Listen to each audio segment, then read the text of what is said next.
Welcome back to Zelda 2, The Adventure of Link.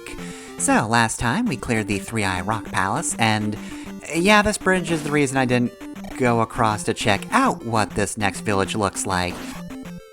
Because, again, that's the village that just kills you, so I didn't feel it was worth it.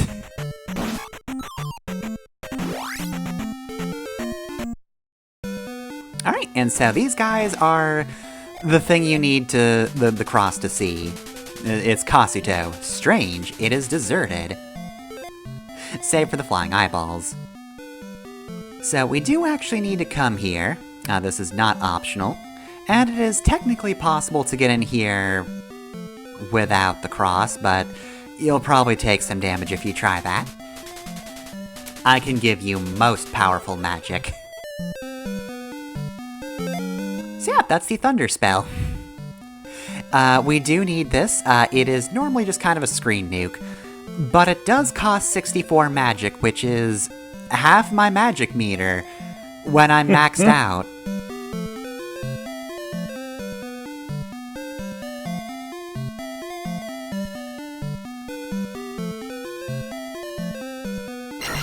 Yeah, resource management is probably my biggest hang-up for most old games.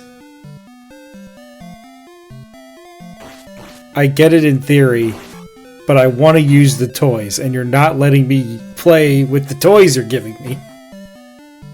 Yeah, as I've said, that is the reason I've been doing a no-hit thing, because on one hand, it is absolutely the thing you need to do to just throw up shield so that things do less damage to you. But I don't want to waste the magic I need on shield if it's not technically necessary. I'd rather just restart for taking damage. So yeah, if you're wondering though, no, it's not actually necessary to explore the rest of the village. I just wanted to show that it was abandoned. But honestly, it is surprisingly nice of them to just put the wizard at the start of the village. Like, you can just go in, grab that, and leave if you really want to. These skeleton fish just make me think, like, here's my design for fucked up and evil cheap. Yeah, they're already evil enough. They don't need to be skeletons that can also shoot fire at you. This was unnecessary. Why did you do this?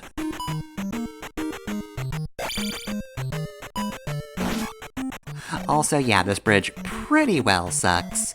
So, now that we have the best magic, it's time to move on to the final dungeon, which is off in a very secluded portion of the world. So, oh god, so many mo's. So if you die for most of this, you have quite a long trek to get all the way back here. And it is not an easy road. Once you get to the chocolate Pop-Tart looking road, yeah, no, you're going to be bombarded by many rocks. But there are a ton of sections stopping you from getting to the final palace. Now, the good news is, because it had to be on an entirely different disc, there's actually a checkpoint. And I'm not entirely kidding, of course. As mentioned before, this game was on the Famicom Disk System, and genuinely, the game's big enough and the palace is big enough on its own that you just had to put an entirely different floppy in once you got to the final palace. But that does mean that they didn't want you removing that, going back to Disc 1, trekking back, and then putting in Disc 2 again. And they did actually keep that in the NES version. So once we get to the Great Palace, that's a checkpoint. If you game over, Ganon may return, but you can just start again without having to start at the North Palace. Which does make it a little bit of a pain for the sake of grinding, although there's still plenty of things in there to get you experience, so honestly, as long as you have the other items, you're good. Man, why did you have to point out that this part of the map looks like a chocolate Pop-Tart? That's all I see. I want a chocolate Pop-Tart now. I mean, me too, and I don't even eat those anymore. Yeah, because I'm not... non-breakfast. I'm not a child, and I'm not a broke college student trying to shove as much sugar in my body so I don't pass out in my earliest class. Yeah, my brain says, hey, those were mediocre, you probably want them again, right? No! I feel less full for having eaten them for a breakfast. I cannot function on them. Yeah, I can never eat them for breakfast. But, like, if I had, Maybe as a snack, but I'd still regret it. Yeah, they're kind of high calorie for a snack, but, like, dessert following maybe some low calorie meals. You can work in Pop-Tarts into a healthy diet, it's just difficult. Yeah, you saw the commercials, you just have to have, like, a grapefruit and 10 bowls of cereal and milk and so on and so forth. And not the fun cereal. We're talking 10 bowls of shredded wheat. And not the frosted mini kind. Yeah, no, it's only the cereals that make you not horny for a balanced breakfast.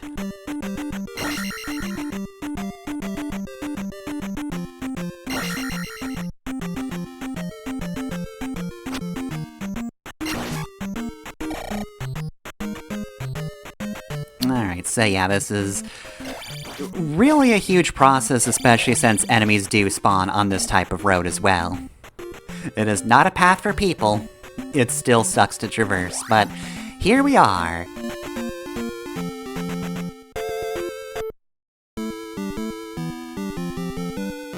This is definitely one of the more iconic songs of this game. And yeah, like I said, Great Palaces in the manual. The game does tell you what your goal is. But we're here at last. We can open the door with all the crystals slotted into their statues. And here we have one of the more interesting enemies in the game. So the Zelda series, is no stranger to avian type creatures. There are bird races. But here we actually have bird knights. There's a standard ground soldier, those are the Foka, and then there's the guy just choking up fireballs. Those guys are Fokaroo. Which, you do have to try your best to not mispronounce that one. As you might imagine, this, I believe, is the original Japanese name. Apparently they weren't translated in the original English stuff. They are not in the manual. We're keeping the bird people a mystery. But yeah, I don't know, I do find the bird enemies very interesting. Because yeah, they are, again, not Ganon's minions necessarily, although I'm pretty sure you do still get Game Over Return of Ganon. But yeah, they are technically not working for Ganon, they are just the guardians of this palace. And they've got a neat design. And this is one of those situations where I respect the hustle. It does make them more annoying, but this game does ask the question like, hey, we've had the Iron Knuckles, and they're annoying to kill. So what could be worse than an Iron Knuckle? And as it turns out, the answer is, what if there were enemies that could also jump? That's like the one advantage that you have over enemies. What if they could also do that? Here is the enemy in the final dungeon. Its name is Sexhaver and it can jump.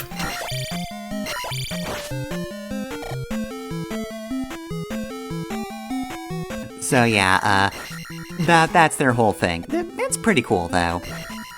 Also, the red and blue enemies both apparently do the same amount of damage. It's just the blue Foka do have double the number of hits that they take before they die. And I did want to look this up because I was curious. If somehow you've not been upgrading your attack at all through the game, if you're at attack level 1, they take 48 hits to kill. It's only for when you're max level, so, level up. Don't not level up, that's a bad idea.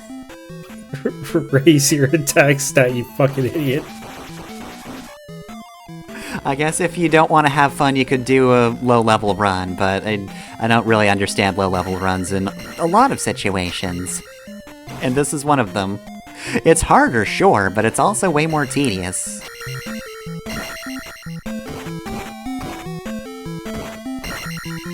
So anyway, the Great Palace itself is infamous for being incredibly difficult. Oh god.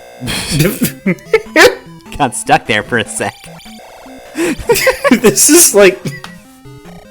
It's like an exploit where, like, if you stay in this for too long, your Famicom will catch fire from overheating. Yeah, we don't actually get to see it, but, like, anytime they do that, we're just, like, doing rapid sword strikes in the air, and they're shielding all of them. This whole palace has gotten incredibly anime. Give them the fucking order. Yeah, the OVA version of this, this is mostly just a, very calm, kind of moody journey experience, up until this part where it's just really high-octane fights against bird people. Holy shit, it's fucking Sinistar. Well. Yeah, that's King Bubble. He's not nearly that threatening. First hint, his name is King Bubble. Mm-hmm. And, do we get the other boss? No, it's just, oh god, another one of these guys, and I can't cheap him out this time. They're just all over the place. But anyway, I keep getting interrupted by the enemies doing things here, but, the, Zelda 2 Redux hack I mentioned a few episodes ago, one of the things it actually does is it improves this palace, because, yeah, it's known for its difficulty. It's also known for the fact that there is one path through this place, despite the fact that it is a huge maze. I'll put the map up here. It is ludicrously big, and you do need to figure out that there are some false walls you need to go through as well. One of the things Redux does, though, is it actually makes it so there are multiple paths to the bottom, which, genuinely, I think that's pretty good. Great Palace is a lot... Look, you're not La Mulana. I don't need to make an entire journal to get through this palace. No matter what, like, it's still a trek to get to the bottom, even if other paths are created. It's not an easy experience. This version just gives you fewer dead ends. Alright, nope, here's Boss Bot. I believe there's also a guaranteed magic vial in the room to the left, so if you have been using magic, you can go do that. Pick that up, because you do need magic coming up soon. Okay, no, it might be a little further ahead. If I remember correctly, it's like literally the room before the final boss. Oh god, that guy was going for it. Okay, I think it's to the left here, because if we go to the right, I want to say that, I remember now why they call it Thunderbird. So right, here's this guy. We have to use Thunder on him to reveal his weakness, and then use Jump in order to actually be able to reach him. If you don't have Thunder, you cannot beat the game, so you'll have to leave and come back. Also, good to know, Katsuyu Terada did artwork for that as well. I mentioned his artwork early on. But his artwork for Thunderbird is genuinely unsettling. I'll link you to it, and we'll probably delete it later, because I don't like looking at it. It's very well drawn, but it's very freaky. Ooh. Yeah, that's... I also like that design for Link. Mm-hmm.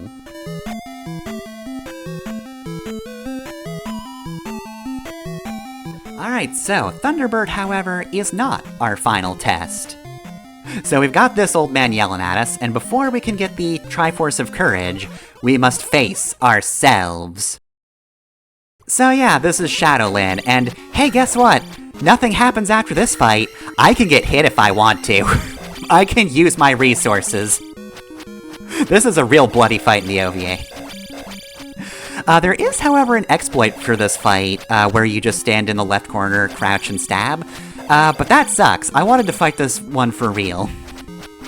This is genuinely just a very fun, frantic fight, where you have to fight a boss mirroring your moves, and you just gotta deal with it.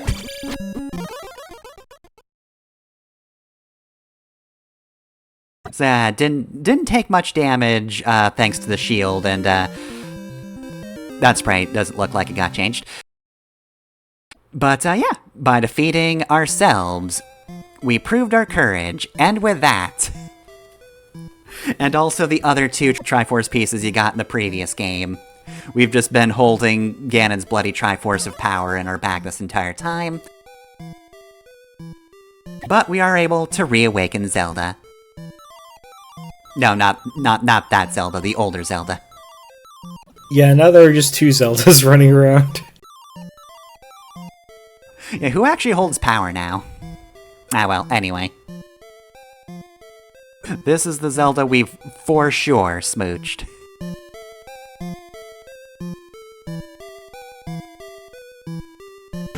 And that's Zelda 2. So yeah, I've said it repeatedly, but I do really like what they were going for in this game. I think it's got a lot of cool ideas. I just think the execution, really believes in the power of human reflexes in ways that I don't think are actually reflected on human beings. Yeah, the controls for the game are fun and cool. It's just the game design and the game balance that makes it very difficult to go back and actually play.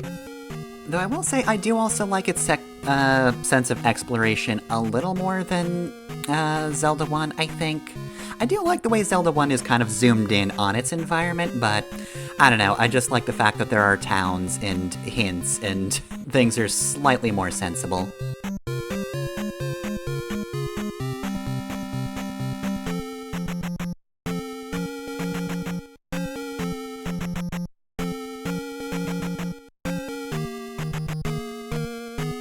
There is still a bit of mystery without it just being a bit too convoluted. And nope, I'm good. You can thank me a million times. I'm done. I'm done.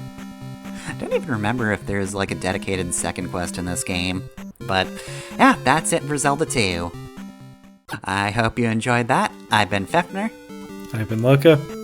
And we'll see you next time for whatever we do next.